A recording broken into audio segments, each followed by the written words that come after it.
F-16 Fighting Falcon menjadi jet tempur tulang punggung Indonesia. Tanpa perlu ditanya lagi, jumlah F-16 Indonesia paling banyak saat ini dibanding jet tempur lainnya. F-16 bakal kalah jumlah saat pesanan Ravel Indonesia datang sebanyak 42 unit. F-16 sendiri menjadi jet tempur paling banyak diproduksi di dunia. Hingga saat ini sejak dibuat pada tahun 1976, F-16 sudah diproduksi total sebanyak 4.000 unit. F-16 ialah jawaban bagi Amerika Serikat.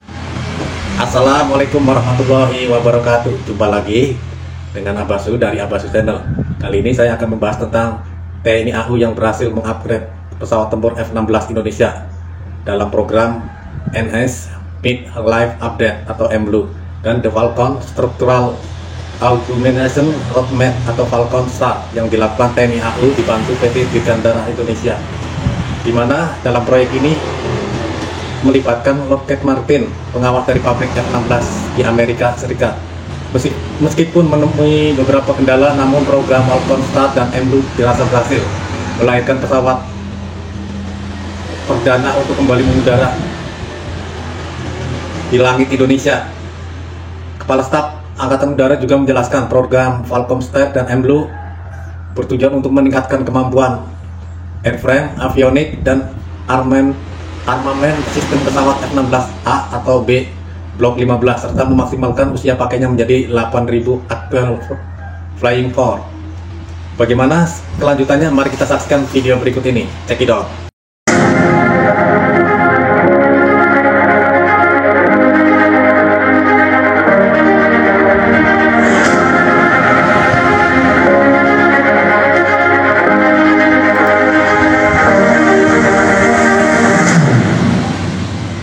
AS ukir rekor transfer senjata terbesar dalam sejarah saat beri F-16 ke Indonesia. Jangan lupa untuk subscribe, like, komen, dan share pada konten Zona Dunia karena video saya diambil dari konten Zona Dunia. Oke?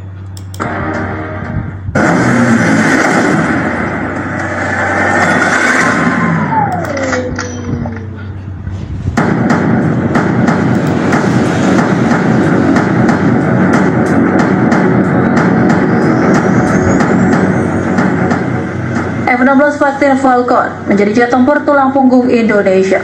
Tanpa perlu ditanya lagi, jumlah F-16 Indonesia paling banyak saat ini dibanding jet tempur lainnya.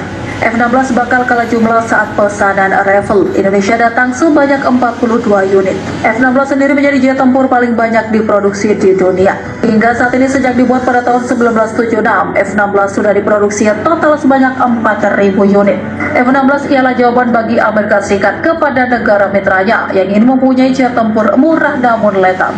Salah satu yang membuat F-16 laku keras ialah mampu menjalankan berbagai macam misi tempur dalam sekali terbang. F-16 lahir atas kegelisahan AS di mana jet tempur mereka dirasa kurang efektif di Perang Vietnam. Saat itu AS sebetulnya sedang dalam pengembangan F-14 Tomcat dan F-15 Red Eagle. Namun Yusuf menginginkan jet tempur ringan yang nantinya mendukung operasi tempur di garis depan. Apa yang diinginkan Yusuf lantas kejadian di mana Kongres AS pada Mei 1971 mengeluarkan laporan persetujuan pembuatan F-16 yang dinamai Program Air Combat Fighter. Yusuf lantas membentuk kelompok kecil yang disebut Fighter Mafia yang nantinya akan terlibat langsung dalam program F-16.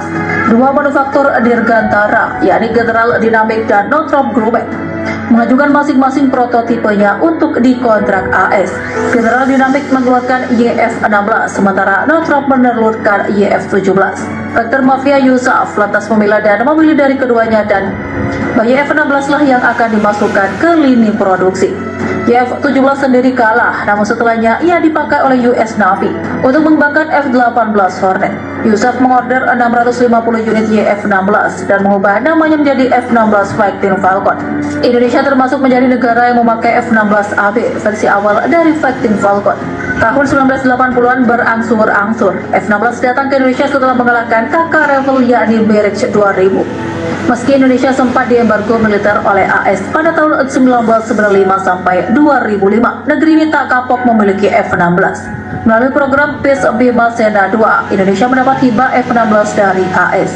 F-16 bekas pakai ini dulunya merupakan milik Air National Guard AS.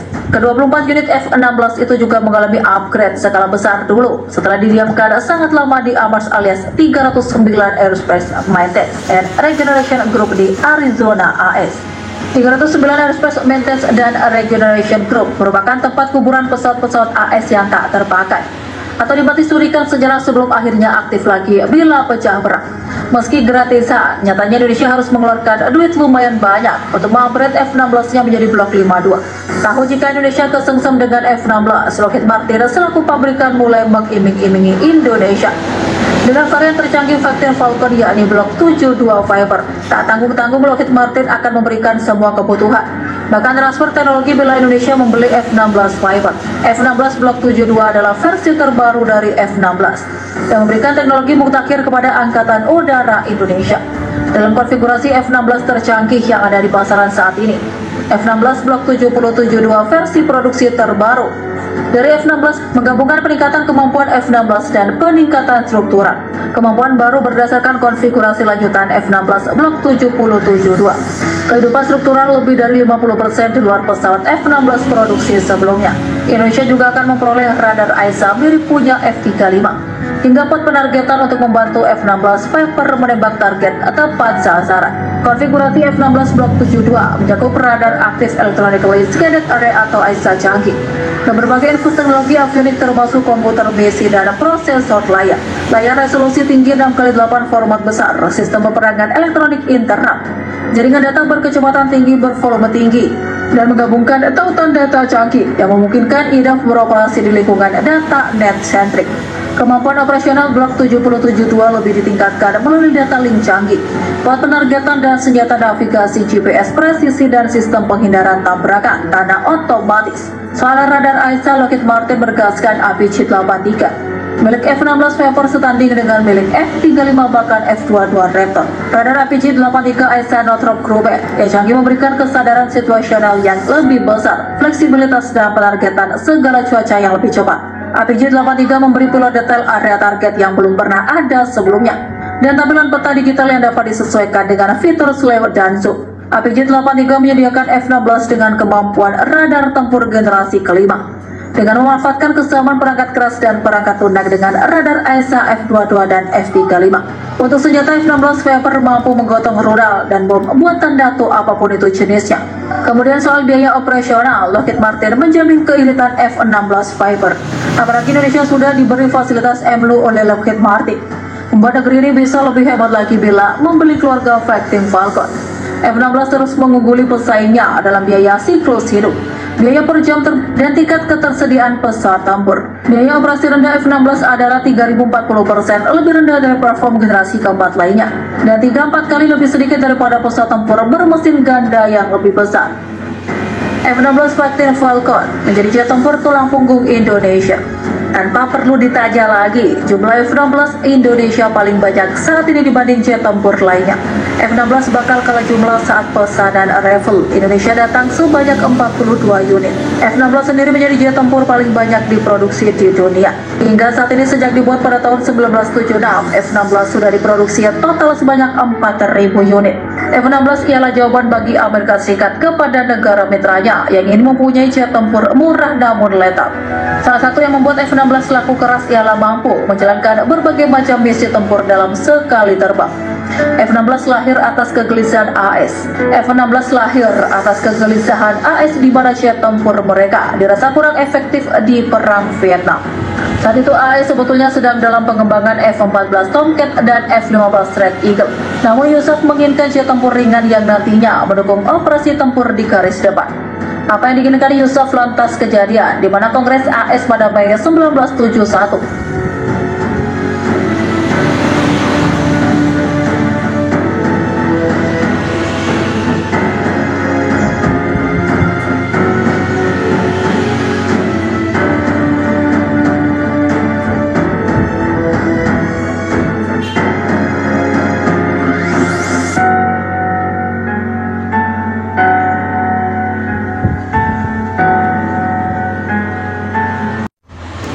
Demikian video yang kita saksikan.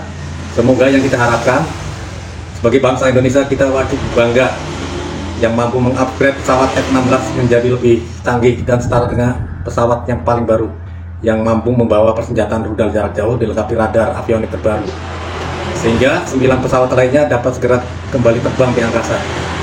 Keberhasilan perdana ini ditambah dengan adanya masukan yang konstruktif dari Lockheed Martin akan menjadi pembuka jalan dalam percepatan proses upgrade 9 pesawat F-16A atau B lainnya. Wassalamualaikum warahmatullahi wabarakatuh. Jangan lupa untuk subscribe, like, komen, share, dan bunyikan lonceng untuk menantikan video terbaru dari saya. Dan terima kasih atas dukungannya terhadap channel saya. See you.